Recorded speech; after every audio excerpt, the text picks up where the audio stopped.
So too with all INYANEI golus, all types of exile. There are levels.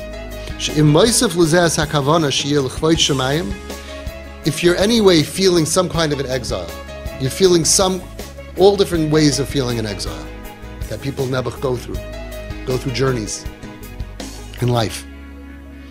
Masois. If you add on to your exile that it's not just the pain and the depressing feeling of being in exile, but you're moisef lezeh, you add on to it the kavana, the intention, that it should be for the sake of heaven, levatel es mahusai, to be mevatel, to not denigrate, but make it not important, to devaluate your mahus, your essence, your physical essence, la Hashem Yisbarach, to be mevatel your mahus, your essence, not your physical essence, to mevatel your whole essence, your emotional essence, to Hashem, spotless b'darga elyoina. So when you go through anything in your life that's difficult, not just pain, you can go through a difficulty, or you can say, now that I'm going through this difficulty, I'm having in mind, it should be for Kvayt Shemayim, and I'm going to work on myself to realize I'm mevatel myself to my whole mahus. I'm mevatel everything about me. L'cha ani v'chal asher li. I am yours, Hashem. I'm mevatel myself as a human being to you, Hashem, and it's hispatlus b'darga elyoina. And that means your davening is going to be different, your ego is going to be different, your jealousy of others is going to go down, your midas are going to go up, you're going to be more refined because you have less thickness to your ego and to your me, less needs, less wants, less needs also. And that is going to allow you to become a more spiritual person. So as we go through pain and we go through different forms of exile, it's a shame to go through it and just get paid for difficulties and yisurim, when you can upgrade it and get paid much, much more, and refine yourself, that when you leave that chapter to good times, Be'ezrat Hashem, Be'ezus Hashem, that you should be changed by it. You should be a different person. You get knocked in the teeth, you get fall to the ground, you have financial trouble. After you're saved from it, you're going to have much more sensitivity to poor people. You're changed. You're not going to Baruch Aleinu, you're not going to be like, whoa, you're going to daven Baruch Aleinu. You're going to realize Hashem took it away from me, He can give it back to me, and thank you for giving it. Your maidim is different. Your whole life is different. Not that we want people to lose money, but if you go through whatever tsar you're going to go through, it should change you. It should raise you by being mevatel this side, your materialism, and raising your sensitivities and your spiritual antennas. And that's really why Hashem gives it to us. However, says the NESIVAS Shalom, there's a difference between Yisurim and Golus. Yisurim, again, is when you have pain, any kind of pain. That there's a reward, you benefit from pain. It takes away, it cleans you, it takes away your Averis and Shemayim, but you can upgrade it. To Zicho Chachomer, to Kvayt Shemayim. Okay. Golus is any kind of exile that you go through. And we go through different types of exiles in our lives. But there, it's different. When it comes to exile, a personal exile, even if you don't think of anything, you just know that you're drowning in pain, in sorrows, in worry, whether it's physical, emotional, psychological, spiritual, financial, social, any realm. And wherever you look, everywhere you look, you don't find any success. And you feel that I don't have Olam Hazeh, I don't have Olam Haba. You feel like, ugh.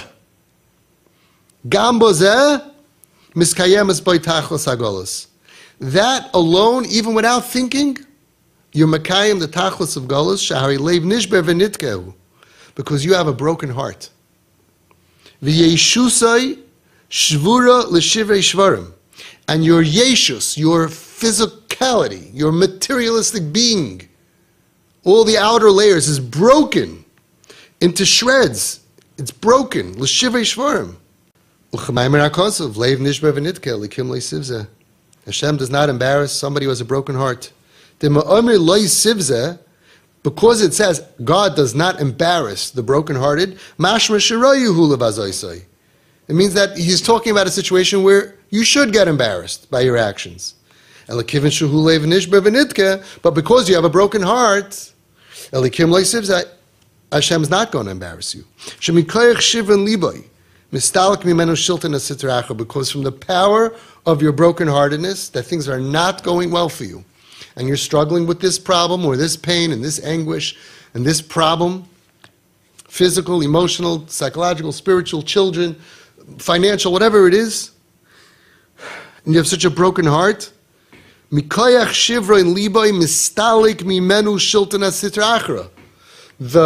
rulership of evil breaks away from you. They have less of a grip on you. And you become a place which is fitting for Ashrayis HaShechina, for the Shechina to come onto you. Now you could kick and scream and push it away. You can jump to do tummy things and bad things, and not allow it. But the point is, it's like clearing away a landing space for a helicopter. A lot of people, they can be from the davening, everything, but they're not a place roi for Ashrayis HaShechina because of the chaymer, the ego, I can't explain it. Do you get it yet? You get it. The materialism, the materialisticness. It's very hard for the ruchnis, the helicopter, to land, to be inside of you, to connect to your inside. Your insides are covered with layers and layers and layers, as we explained. And that goes away when a person is in exile. This was the Chiddush of Galus Mitzrayim, because even though there wasn't any reason, there was no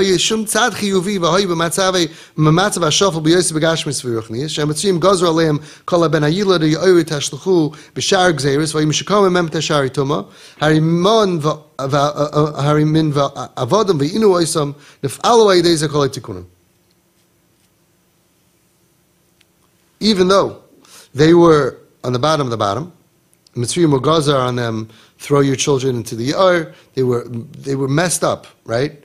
But from harimin va'avodum ve'inu oisam, from when it says that they're going to be enslaved and they panicked us, they hurt us, right? That is what made us zaycha to get out. We didn't do tshuva.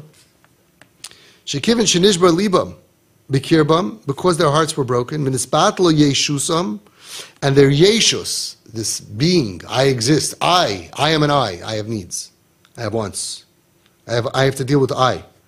So then what happened was nispatla yeshusam nistalik mehem shilton esitachra, the rulership of the evil of Para in those days, but all evil broke away. V'niskayim b'hem leiv nishbar v'nitke l'kim le'sivzeh.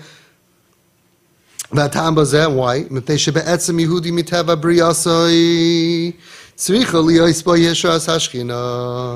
Really, every Jew, the teva, our nature from our creation, we are we're a piece of godliness. So it only makes sense that we should be fit for Hashrayis HaShechina. Of course, it's a natural fit.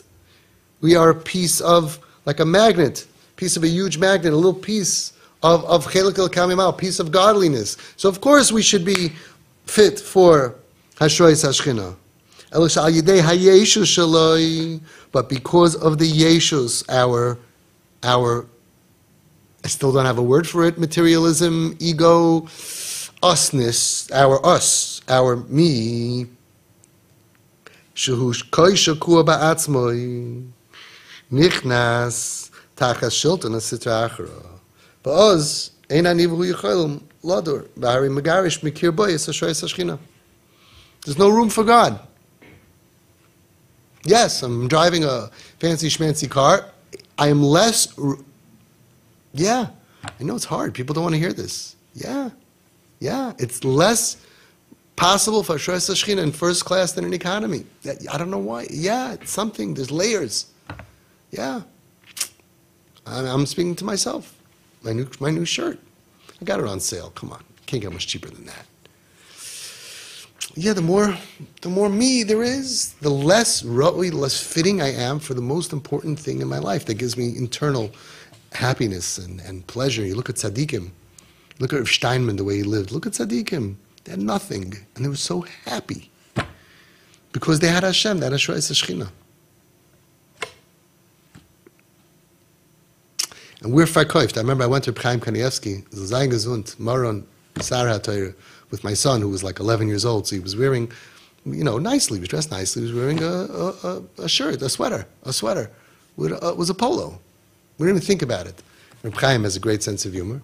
He says, "Was ist das, a kelev?" What is that, a dog? So we're all like embarrassed. I'm like, no. It's a chamoir? A donkey? No. It's a sus. It's a horse. And then you realize, like, he said, sus. Like, it just devaluates. Like, why am I putting a picture of a guy on a horse on my sweater? Like, what does it do for me? It's like, and the way he did it, a kelev, a chamoir, sus. Like, oh, now it was so, like if you gave him, what could you give him in this world that he would care about? Nothing. And honestly, it's so cool. It's so above not to need anything. There's a certain Rebbe that, I don't want to say his name. He's now probably about 70 years old. 30 years ago when I was in Eretz Yisrael, he was 30 years younger. He's probably about 40 years old. He was a Rebbe in a yeshiva for teens at risk. And I was friendly with him. And he was a very, very brilliant fellow. But more than that, he was really very interesting. He was be'etzem cool. And what made him so cool was, like, he totally didn't need any gashmis. His pants were, like, on the floor, like, too long, and you would think he's a schlepper. His hat, he just didn't care. You would think he's the biggest schlepper. Until you got to know him, he's brilliant and he's funny and he's nice and comes from, he just doesn't need it. And he really was able to give that over. And it came out such an amazing thing. He gave a shiur, Nefesh HaChaim, Thursday night. And I went with him. He lived near me. I lived near him. So I went with him to the yeshiva where he taught. And I ended up schmoozing with this kid. Now, this kid was about 17 years old, from England. He was dressed from head to toe in leather, literally. His hair was slicked back. His shoes were leather, his pants were leather, he was wearing like a leather jacket, and he was like like the Fonz, basically, those of you who know. The coolest kid in the world, and slicked back. He was so cool. I was talking to him, and this Rebbe walked by, I would say schlepped by. He was holding like a Gemara, and he was Nefesh HaChaim, whatever. And he was just, can't explain it if you don't know him, it sounds crazy. But he just like walked by, and his hat is like, eh. And the kid tells me, he goes, that man is the coolest man in the world. Because he doesn't need it, because he doesn't need a leather jacket. He doesn't need the chomer to be cool. It happens to be very cool how they don't need, What does Steinman need? I was in we all saw pictures of his apartment. What he ate every day for lunch. It's like, isn't it cool to not need it? Like, it's one thing to be, it's cool, I have a Tesla. It's cooler, I have a Jag. It's cooler, I have Bentley. It's cooler, it's even cooler? I don't want to mention names, but it was one of the wealthiest, even one of the biggest Balei Tzedakah driving a car from 1984. And it's unbelievable. And I think that I just looked at him when I saw him get out of the car. I told my kids, this is a man that's worth, with a B. Not millions, with a B, big B. I said, and I looked at him and I turned to my kid, I said, that is cool. He's not dorky. It's not because he's nerdy. It's cool. To be so above it, you could buy a helicopter. I don't need. It's so cool to not need. Wouldn't that be cool if you just really didn't need that, whatever it is, that new purse, that new bag, that new. Wouldn't it be cool if we didn't need? First of all, we would have a lot more money, but and then you can have it because. But the point is not to need it. And then people are going to say, oh, I don't need it. Yeah, so why you do it? Why you have it? No, because, okay.